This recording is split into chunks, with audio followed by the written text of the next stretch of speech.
We established ourselves in the city of New York. Of course, we knew that it was the most important city in the United States, and I could prove that when I went to present in conferences around the country. Just the mention coming from New York, it called everybody's attention. So by then, I knew we were on the right spot in the city of New York in helping our community to continue its development. Also, I have to mention that we have participated in hundreds of television, radio, newspaper interviews in all this time. This has been very important. We have been very active, not only in founding an organization, but in being member of several others. The Latino movement in the United States, quite frankly, and on the entire planet, is a very fascinating one in this new century that we're coming into. In the United States, we know that Latinos are the fastest growing population in terms of youth movement.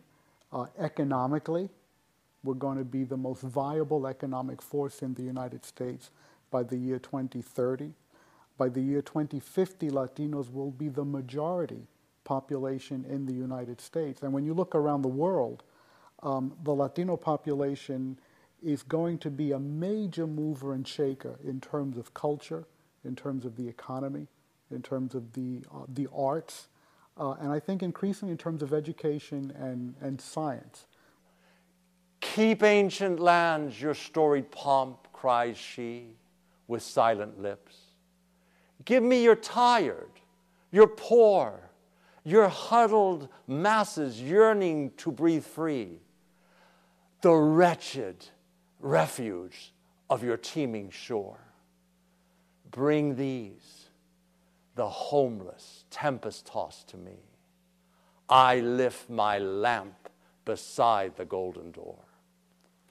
Here, we have key evidence of the spirit of America, inspired by Bartholdi's Statue of Liberty and Lazarus' sonnet, The New Colossus.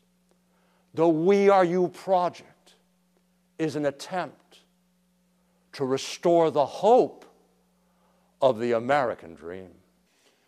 First of all, you have to remember I'm the founder of El Museo del Barrio and its first director, which is a museum that was dedicated to the Latino culture, dedicated to the Puerto Rican culture. So when you talk about identity, my identity is larger than the notion of my mother being Puerto Rican, my biological father being Portugal, my stepfather being Puerto Rican.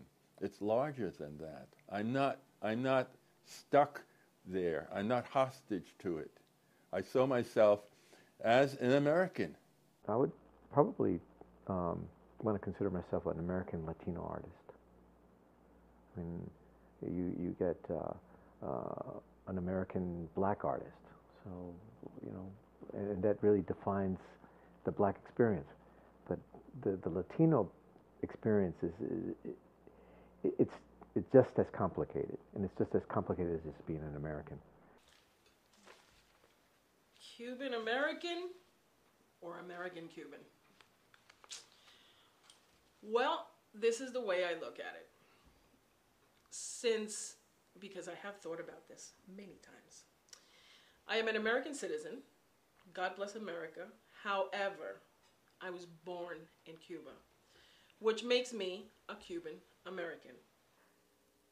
Que soy un latino,